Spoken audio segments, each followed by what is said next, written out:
to thank the sheriff for having us. We're also joined by the Surgeon General of the state of Florida, Dr. Joe Ladapo. We have Mark Wilson, is the president of the Florida Chamber of Commerce. We have Tish Patel, who, among other things, is a local hotel owner here in Northwest Florida. So we thank you. So we're here to discuss one of the proposed constitutional amendments that are going to be on your ballot, this Amendment 3.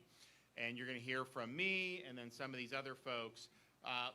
My view on these amendments is you should never amend the Constitution lightly. So as a voter, your default should start as no. They really, whoever's proposing it has a high burden to show you or to prove to you why this would somehow be a good thing to put in a Constitution. And keep in mind, when it's in the Constitution, if things go bad, you can't, I saw some of the legislators here, you can't just tell your legislature, hey, fix it, because you can't legislate changes to a constitutional provision. So they're effectively permanent. The only way you could possibly change it is to then amend the Constitution again, which is very difficult to do, requires you go do another election, all this other stuff. So that, I think that's the right frame of mind, especially from a more conservative perspective.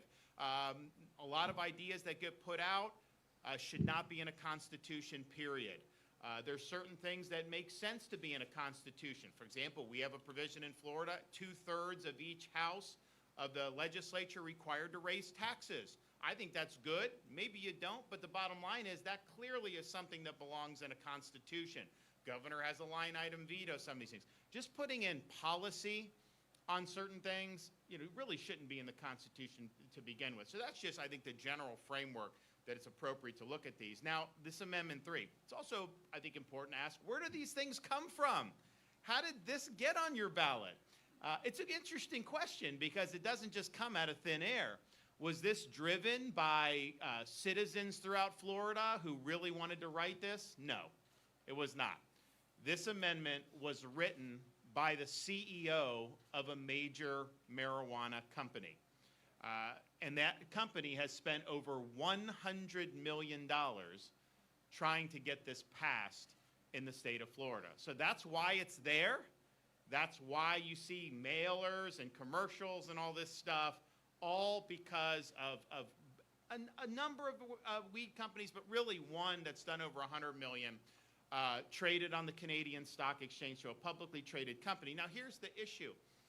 If you're a publicly traded company, could you write an amendment and then flush $100+ million into it if it didn't mean that you would be able to monetize the hell out of it? It would be a violation of your fiduciary duty. If the CEO of the company just wrote an amendment to be good for Florida and it wasn't maximizing the company's profits, that'd be a violation of the fiduciary duty. So the whole purpose of this amendment is to create and protect a certain business model at the expense of what is good policy for the people of Florida. And here's what I say.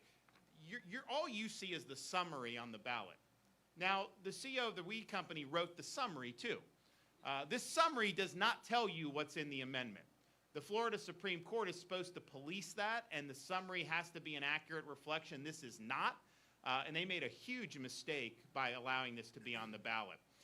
So you have to read, so you're not going to get the constitutional text on your ballot. You have to go online to the Secretary of State's website, and you have to basically pull this document, and it's there, and then anything that's underlined is how they're going to change your Constitution. And so what is it doing? First of all, because I've had some people, like, look, I think, and I think it's important to say, we do have legal marijuana in Florida now, okay?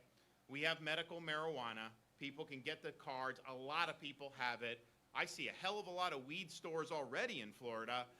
You ain't seen nothing yet if this passes, trust me. And so that's already there. That will be there if this is voted down. If it's voted in, you could see some underlying changes in the way that these companies operate. Well, they'll be focusing more on recreational. I don't know what that'll mean for the medical. I know there's a lot of doctors who are involved in it think this will be bad for that. Bottom line, if this fails, Amendment 3, medical is there. So we have that.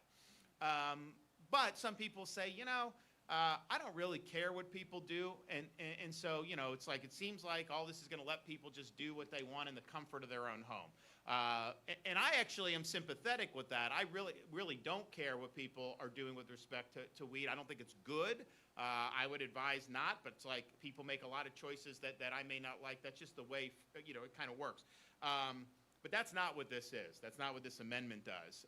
In fact, this amendment is not about freedom in two different respects. One is, it is true, they put in here that if it passes, you'll have a right to possess and smoke up to 3 ounces of marijuana, which is actually way more than California and way more than Colorado. It's about 100 joints that you would be able to do, and presumably, you could take it with you. So if you're on an elementary school campus, this is a constitutional right for you to have 3 ounces on you.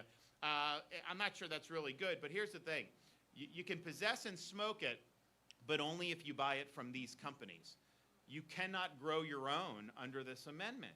Why not? If this is about freedom, at least like your backyard and what you do, that would be the basic building block of freedom. They don't want you to do that because they want to force business relationship with their cartel. And what they do is they create in the Constitution of Florida a big weed cartel where these incumbent companies have these special privileges where you as a Floridian would not be able to grow your own. You would have to buy it from them. And so the rights that are in here are basically about a right to engage in commercial transactions with these companies who are sponsoring the amendment. That is not free market. That is not what freedom is. But it also undermines freedom in this respect, because I think freedom means you as a Floridian have a right to not be involved with marijuana if you don't want to. So you have a right to go to our beaches, our parks. You have a right to walk down the street in downtown Pensacola and not have weed be everywhere. You shouldn't have to explain to a first grader what the smell is like you have to do in Denver and New York City and all these other places.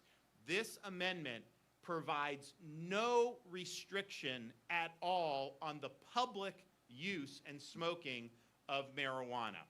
And if you look what's happened in Colorado, California, New York City, talk to people about that. It's a universal complaint. But in those areas, they actually have restrictions on it. They're just not enforced, but they actually have restrictions. This has no limitation on public use. It would impact the culture of the state, the quality of life of the state. It will impact tourism 100%. And so this is far from being about freedom. It really undermines freedom. It's about protecting a corporate cartel and getting profits flowing to the companies that have sunk $100+ million into this. And maybe the most egregious thing at all, and again, the ballot summary would not tell you this. You have to actually read this amendment. They are giving themselves, the weed companies, total immunity from any civil liability.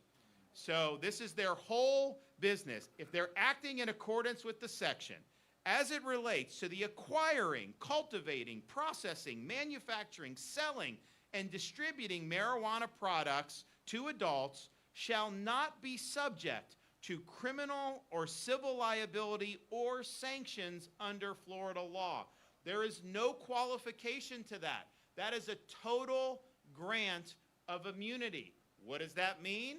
If they sell you defective weed and you have a seizure or something, can you sue them? No. There's no exceptions to this. If they're distributing it, because it has distribution, if they're driving weed to their dispensaries and they run over somebody, can you sue them for that? No. So this is like big pharma on steroids. This is a massive legal shield that they are getting where they're going to be able to engage in conduct which is not in the best interest. Even if you like marijuana, they're going to be able to engage in conduct which will not have any sanction or any liability, even if they're hurting people. That is wrong. It is right. That's not good policy, period, but it is very wrong to put that in the Constitution of a state, and especially the state of Florida. So you would never know that that liability, that they're immune from liability if you just read the ballot summary. You got to read the actual text of this. This is why this whole process is such a farce, because people should know what they're voting on. And to have this summary on that ballot when it totally omits that they're immune from civil liability, are you kidding me? This will cause huge, huge problems. And again, you will not be able to tell your legislator to go in and change it, because you can't change the Constitution through legislation. So this handcuffs the state of Florida to have these policies. And it's really, really inappropriate to be able to do that. So that is honestly, the chutzpah to write an amendment for yourself and put that in there. I mean, it takes a lot of gall to do that. I mean, really, are you serious? So that's what you're seeing there. Now, there's commercials saying nobody should be rotting in prison for smoking marijuana. Vote for Amendment 3. I agree with that, right? So I asked the Department of Corrections when they started making that argument, I wasn't aware that people are in prison for this. Can you look up how many? Because I would be willing to pardon them. The number of people in Florida prisons for using or possessing personal amounts of marijuana is zero. Zero. None. And if you look at marijuana offenses of people that are in, it's almost 100% where they have committed much more serious offenses. So for example, if somebody is driving while high and they kill somebody, you can't just do a breathalyzer, so you got to prove that they were high. Well, if they have a lot of marijuana on them, that would be proof as to them driving while high and causing the death of somebody. So of course you're going to charge that at that point. But in terms of personal use, people that are doing that, there's zero people in prison. And that's basically been the way Florida has operated for a long time. Now, if you think, well, maybe someday it could happen, tell your legislature to say, just doing this, if you're doing that in the private your own, you will never be eligible for. I'm fine with that. But that is not a reason to vote for this monstrosity and this horribly written amendment. So that whole thing is nonsense. Now, they'll also say, oh, if you vote for 3, you're going to get money for schools and for law enforcement. There is nothing in this amendment that provides any money for education, law enforcement, or anything. That is just totally fabricated. And haven't we learned? Remember they told us if you had a lotto, then there would never be a need. We'd have all the money we'd ever need for education. It doesn't work out that way. I think most Floridians, when they see that, I think they're like, I may have been born on a Tuesday, but not last Tuesday. I mean, I don't think most people are that gullible to think that somehow this is going to do. But here's the issue with it. Because I don't even know if the legislature would tax it. But if you tax it, it raises the price. So what does that do? Since people can use it wherever they want to, on the beaches, it will increase demand. It will increase use. It will, 100%. So the market is going to get bigger, the price will get higher, and so what happens? The black market fills the void with lower prices.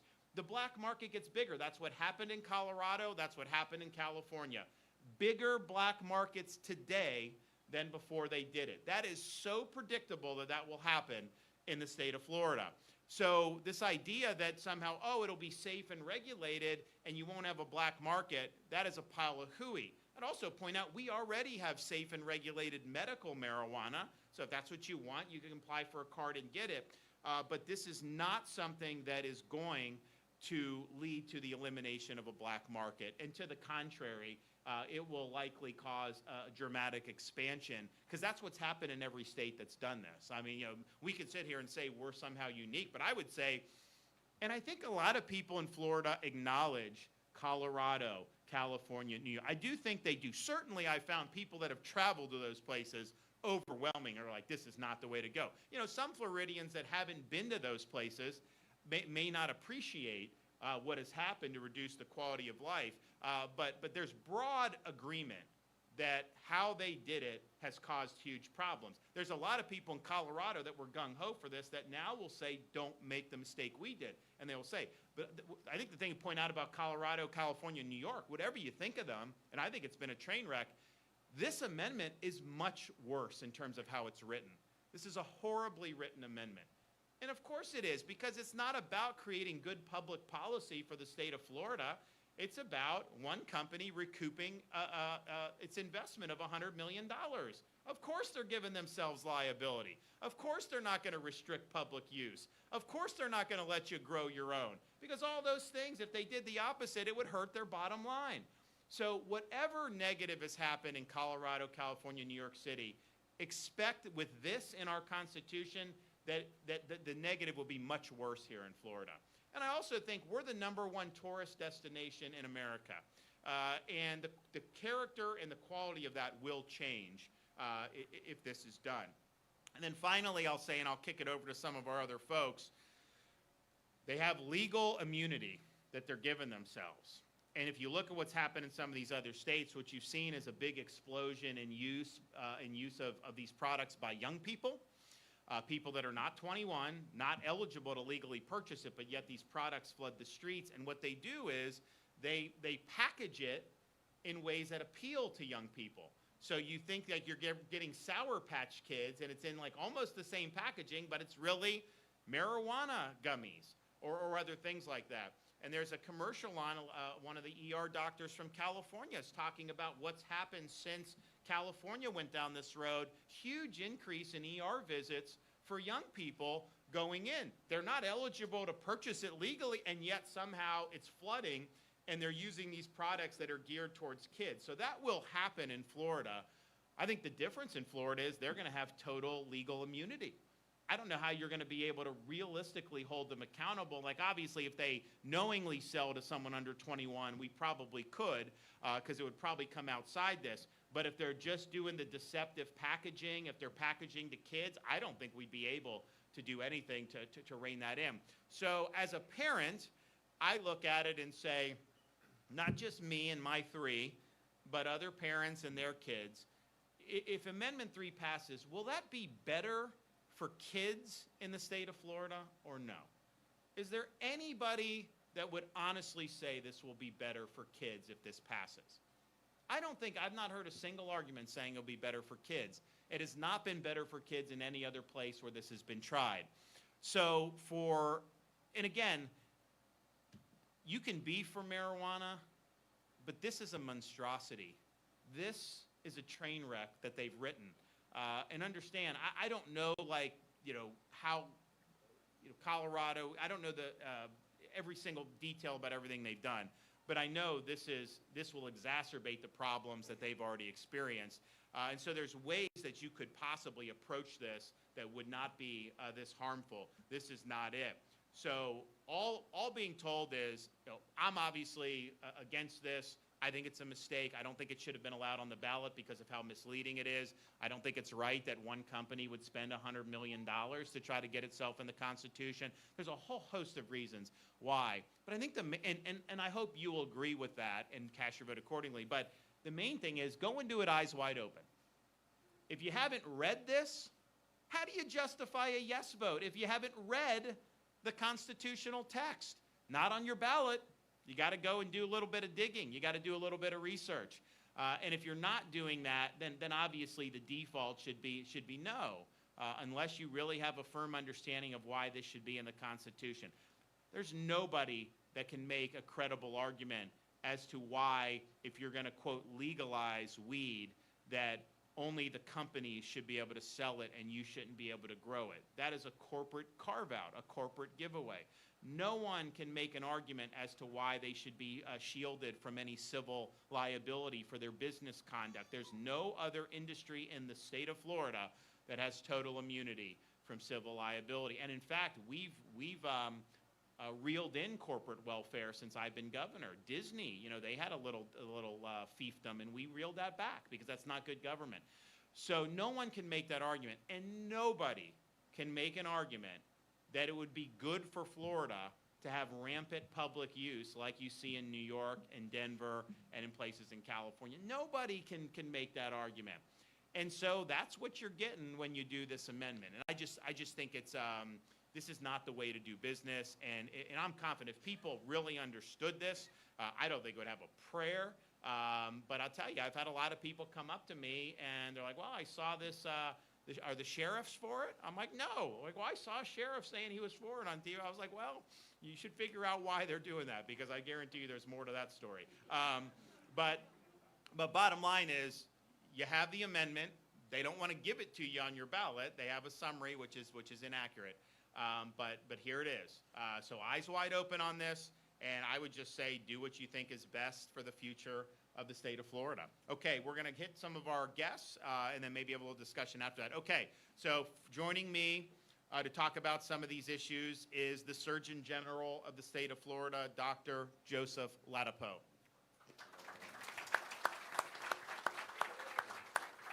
Hey, good morning, everyone. Happy to be here with you guys this morning, and I'm happy to be with the governor and talking about this issue. And, you know, there are, I'm just thinking here, I didn't get enough sleep last night, guys, so not all the systems are online yet. But, so I've been in this job now for 3 years as Surgeon General. I was a professor and practiced medicine at UCLA before I came here. And, you know, and I've enjoyed my job. You know, we've done a lot of fun stuff over the last 3 years. I think a lot of things that have been very important, and I've certainly felt that they've been very important, and I've been really just really been warmed by the kind of feedback we've gotten in terms of how important some of the things that we've done have been to other people. And you know, we've had a lot of fun. And one of the things that motivates me, and I'm usually, you know, whatever's happening, I'm usually just very happy with it, and you know, just roll with the punches and do what we can. But one of the things that motivates me that does get under my skin a lot is when people are taken advantage of. And that really bothers me. I know it bothers the governor too. That's why he's fighting so hard and, you know, making these trips to educate Floridians about what's going on. And this is another example, and we saw many over the last few years, right? Things about, well, take the vaccine, it'll protect other people, you know, that wasn't true. You know, put masks on your kids, that's how you're gonna save things and stop pandemics, that wasn't true. And people who said those things, who were scientists, knew that the data didn't support what they were saying. And it bothered me a lot because they were taking advantage of people's ignorance or people's shortness of knowledge. And this is another example of that. So the notion of, you know, not criminalizing something like marijuana use is very popular, right? And frankly, I'm completely on board with that, right? You do stuff, I mean, I'd rather people not use drugs for other reasons related to just how, you know, drugs diminish us. That's just, it's a fact. They snuff out our light, they diminish our power, our potency as human beings, our ability to connect with other people. So I'd rather people not use them, but if people were to use drugs privately in their homes, not affecting other people, who's got a problem with that? Very few people have a problem with that. And that sentiment, that you know, that compassion, that interest in, you know, other people being allowed to live their lives in the way they want to live their lives is what this, you know, this sort of policy proposal that we're talking about is taking advantage of. Because that's the mirage that's being held in people's minds. I mean, I was talking just the other night to one of my neighbors who is, you know, he's as hardcore Republican as you can imagine. I mean, the guy is, you know, ravenously Republican. He lives in my neighborhood down in South Pasadena in St. Pete. And he was all in for it. And he's all in because of that notion, right? That appeals to our, you know, interest in letting people, to the extent possible, do what they want with their lives. The big problem is that the people are being preyed upon. people's consciousness, in terms of their assumptions and their beliefs about this, are being preyed upon, because that is not what they are voting on. They are voting on a monstrosity. It is grotesque, the language that is, that's actually behind what folks are voting on. And the language is completely the opposite. It's not about freedom, it's about enslavement. And it's enslavement to companies. And it's the worst kind, because not only does what's being proposed limit people, people think, oh, I'll be able to grow it, and we can have a party and people can come over. That's not what people are voting on. That's not what the policy proposes. The policy explicitly states that you come to me to buy it, right? There are people who can sell it. There are companies you can sell it. It's not about you being free to do what you want. And they're preying on people's conscious, people's assumptions about what it means to decriminalize. And then, just to add insult to injury and really rub the salt into the wounds, there's language about immunity, legal immunity. Are you kidding me? I mean, if that thing were printed on paper, it would probably light on fire. It's just spontaneous combustion. It's just so imbued with just the very worst possible sentiments and energy. I mean, it is completely grotesque. And here people are, like my good neighbor, rabid Republican. I mean, he's like, he is very hardcore. He's a great guy. But, my friend, and I'm thinking about I'm going to give him a call, and I usually don't do this, but it bothers me to my core to see people be taken advantage of. It just bothers me to my very being. And, so you've had, it is truly grotesque, right? I'm gonna wave a freedom flag. You're gonna smile because we love freedom. We all love freedom. But really, the details are that, it is enslavement. You're gonna be trapped in a relationship with me if you want to do it this way. And it's gonna be a one-sided relationship, because if you have any problems, you're on your own. It is so disgusting. And I think the governor said the chutzpah. I mean, I don't know. How do you write something like that and look at people in the eye, and walk around and hold your head up, right? How can you do that? Where's the where's the humanity? So it bothers me, and I was really happy to come with the governor and his wife, the First Lady, to talk about some of the issues here. And, frankly, I really hope that people proselytize this, that people share with their neighbors and their friends what the facts are. Because so many of us, most of us, even me, before, frankly, I heard the governor talking about it, I was living in the mirage. Freedom, people get to grow it, do what they want. No, it's not that at all. It's not. That's what's being sold, but it's not that at all. And then on the health side, I'd mentioned already that I'm not a fan of people using drugs for various reasons, but there's a lot of objective health information that people should also know about.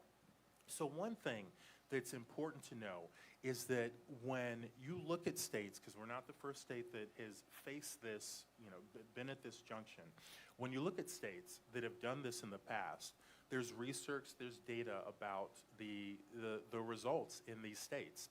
And when you look at that, one of the things you see is that it clearly increases addiction. People we grew up thinking, marijuana is like peace, love, all that good stuff.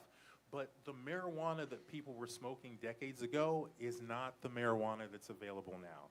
The marijuana that's available now has much higher levels of THC, and heaven knows what else these guys are doing when they've been sort of specializing the type of crop that grows and they sell.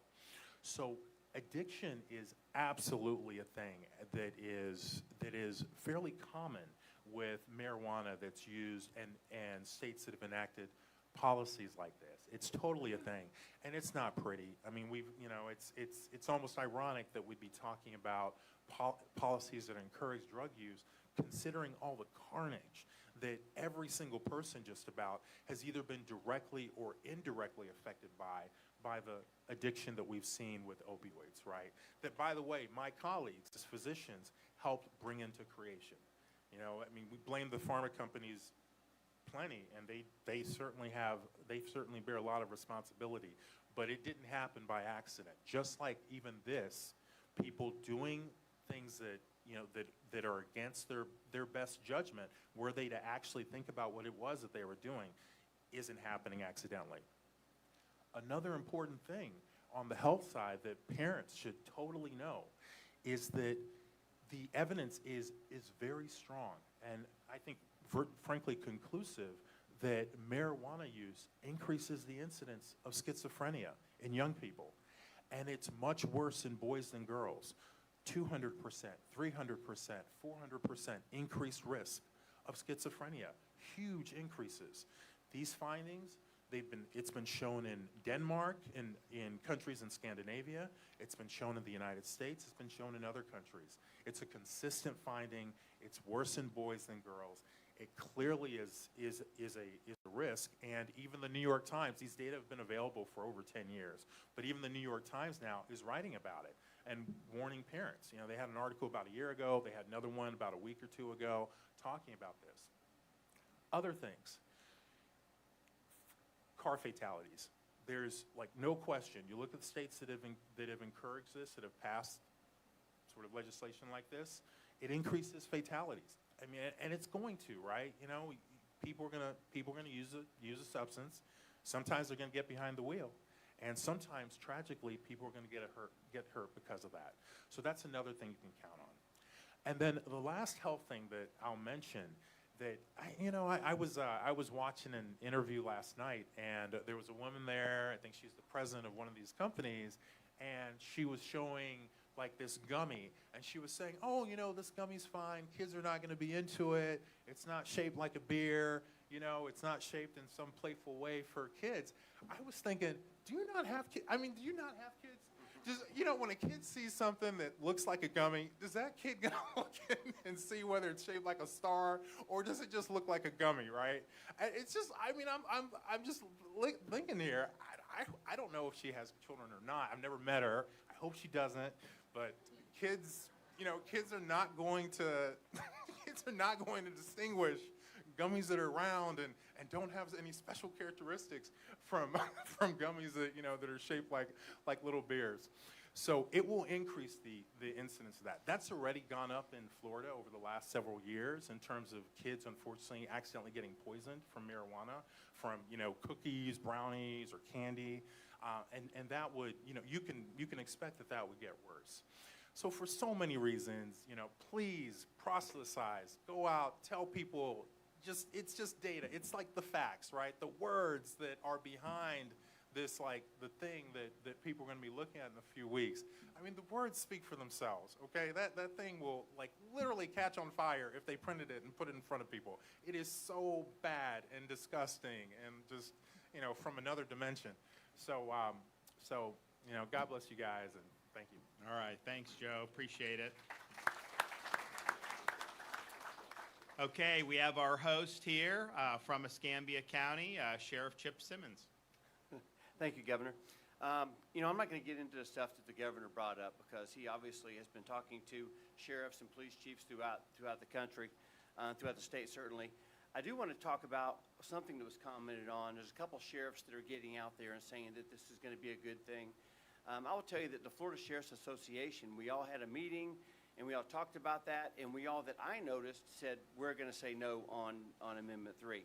Now all of a sudden we have a couple sheriffs and they can do it based upon what they see. But there's this thought that if they approve it, that deputies will be free to do other stuff, to handle murders and rapists and all that sort of thing. I will tell you that small marijuana, and this is getting to the point that I believe the governor made, small marijuana is not a priority here at the Escambia County Sheriff's Office. We do not spend an inordinate amount of time stopping people for marijuana. In fact, I'll go further than that. None of our canines are trained to alert on marijuana. We haven't been for a couple of years. So we're not stopping cars and oh my gosh, there's marijuana, and we're going to put them in prison as the governor alluded to. That's not happening. All of that is not true. Certainly not true here in Escambia County. Our priority is fentanyl and methamphetamine. It is not misdemeanor marijuana. Now, larger marijuana is true. There's some gun violence associated with it, but that's not what they're talking about. They're thinking that this is safe marijuana. And if you know anything about the drug trade and how people are buying and selling and using, they continue to add more and more and more to it. Ultimately, they'll experiment with something that'll end up being fentanyl, and there will be an overdose. So I just want to make sure that you understand that if you hear that it'll free up time for law enforcement officers, that is not the case. Our deputies are already freed up to prioritize on fentanyl. Second thing I want to talk about is the kids. And again, some of these things were alluded to. When I'm driving down the street and something happens, I get a text from our SROs, school resource officers, that says, hey, something's going on. This is an event that's taking place. And I get a message like this. The message says, middle school student, high on marijuana gummies, EMS is on the scene. So if I have to explain that, I will. Basically, there's having a child have an adverse reaction to likely a gummy, and EMS, or emergency medical services, is on the scene. Let me give you another one, so you don't think, oh, that's just one out of not very many. But recently, a middle school, this is another text I get. 14 students experienced negative effects of marijuana edible gummies. All sought treatment, some by their parents and some by ambulance. They were experiencing difficulties breathing, and many having very much trouble breathing. These are the messages that I get during a regular workday because these kids are in school. These are all middle school kids. So this happened to be at a middle school that I was nearby. Me and my chief deputy, we drove by there, and what do we see in the front of this middle school? We see 14 middle school students, most of them females. Some of them were being loaded into an ambulance. Some of them had parents that had pulled up in tears, running towards their kids, and there were two middle school kids on a table or a gurney, and just crying their eyes out because they have no idea what's happening to them. This is not uncommon. These are just two of the messages that I've received. 114, one kid. This is what we're talking about. I think the doctor's talking about you don't have to look like bears or stars or planets or something. They just think it looks like candy at the younger ages. At the middle school ages, there's a little bit of an experimental thing there, and there's some peer pressure there. And I think that this is a problem for us. It's a problem for you. It's a problem for every community. Because if this is approved, you think this is going to be alleviated? No. This is going to be tenfold, 100-fold. There's going to be more edible gummies. There's going to be more marijuana at houses where kids can take that to school and share that with other students. And ultimately, this can impair them and cause them some what I understand to be lifelong situations. I will just lastly tell you, because a lot of stuff has been gone over by the governor and the doctor there.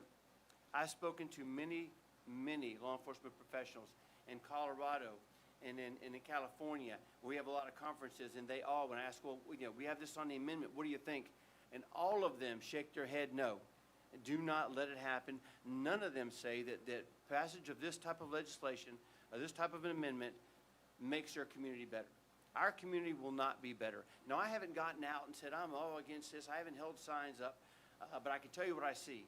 I see this, and when I'm asked the question, am I support of Amendment 3, the answer based upon what I know, based upon what I see, based upon what I hear, is an absolute no. Thank you. Thank you. Okay, very good.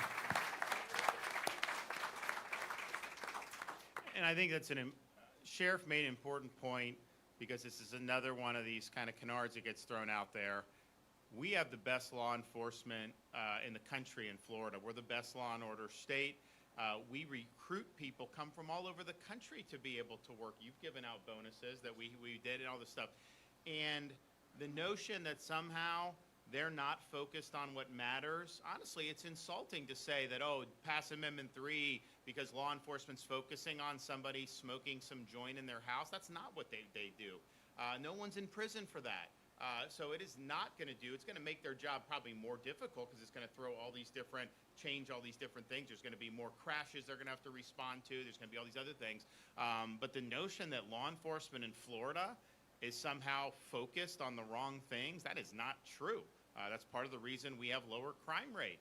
because they're focused on the right things. So that's a total canard, and I don't think Escambia County is any different than anywhere else in the state of Florida. You know, they're focusing on the things that make the difference for the community, and we don't have people in our prison system just simply for using marijuana. Okay, Florida Chamber of Commerce, Mark Wilson. All right, well, Governor, thank you very much for being here, and Doctor, thank you for your words, too. So I'm Mark Wilson. I serve as president of Florida's Chamber of Commerce, and I'm here to give perspective of why this is so bad for local businesses all over Florida. And Governor, on behalf of all of us, I want to thank you and First Lady DeSantis for you to go all over Florida and actually try to protect us from Amendment 3. So many governors and mayors across the country have spoken out against this after it passed.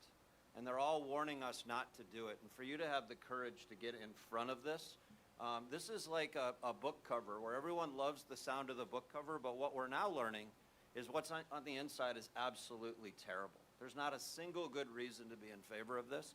And for the First Lady to go around and talk about moms and dads, who wants to bring their kid to a park and have to leave the park because it smells like marijuana, only to go to a local restaurant and have the restaurant smell like marijuana. And then you're going to complain to the restaurant owner, hey, do something about this. You know what? They're not going to be able to call the sheriff.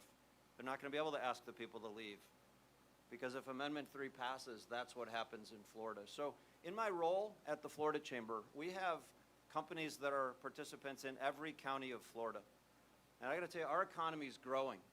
Just since the governor's been in office, our economy's grown 30%. Do you know Florida is now the 15th largest economy in the world, $1.7 trillion? And right here in Pensacola, you need to generate 13,000 new jobs by 2030. And so when it comes to what's best for families, we've already heard that today. There is nothing in this for families. It's only negative for families in this part of Florida and all of Florida, right? What about local businesses? We have 10 million people in Florida who work. Local businesses are what makes the economy work. Local businesses are going to be powerless to do anything about this, right? There's a reason the people on the billboards, the lawyers on the billboards love this, and it's because law enforcement and local businesses aren't going to be able to do anything about this. This is a field day for the lawyers, and the governor talked about all the challenges with this. But here's the deal. The only people who benefit from Amendment 3 are the people who grow drugs and sell drugs.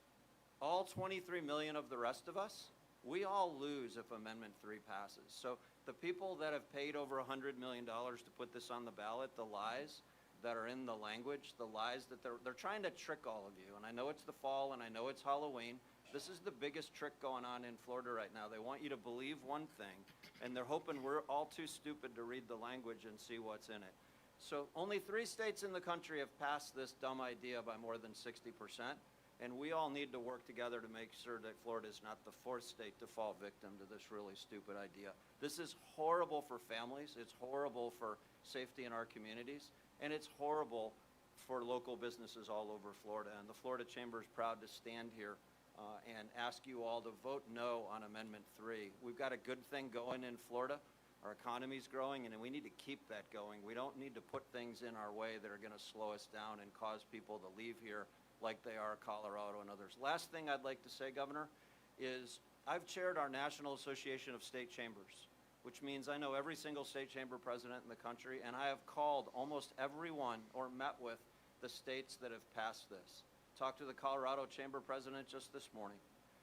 Every single one of them has said, this sounded like a good idea, horrible idea, stop it while you can. And in the case of Colorado, they all thought they were going to bring in a lot of money. They now have state agencies trying to figure out what are they going to do because the money didn't materialize. This is a total gimmick. It's a total scam. We need to vote no on Amendment 3. Thank you.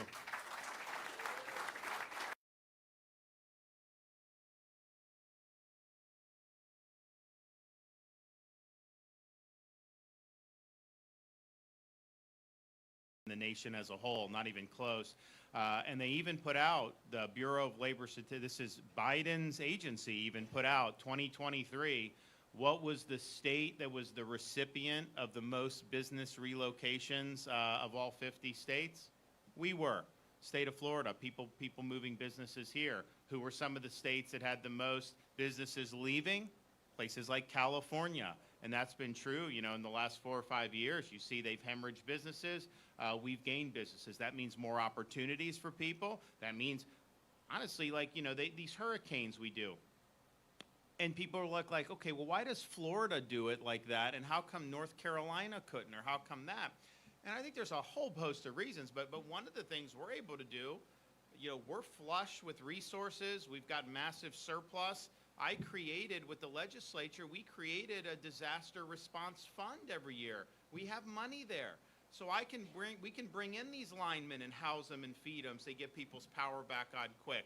We can make sure that we're doing things, you know, that we need to help people stabilize after a storm hits. We're now doing things. I just gave $1 million to help repair the marinas in Steen Hatchie, great fishing community. So we're able to do because we're a place people want to be. They want to invest. They want to do well. And that means you don't have to worry about, like, we have no income tax. There's no need to ever have one in Florida. Like, we're flush by not taxing people on income, but because the economy's strong, and that's been very true.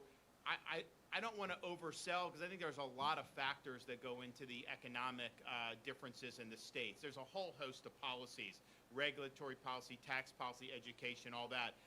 But the states that have hemorrhaged have typically done bad policies, and I do think that this issue of the drugs is a part. I don't think it's the main, but I think it contributes to why businesses have left some of those other areas. I can tell you, I've talked to families who've moved to Florida to escape places like Manhattan and whatever. And the funny thing is, a lot of these people are more liberal on drugs, but they're just like, it's just overwhelming. It's everywhere. There's no restriction. There's no time, place, and manner.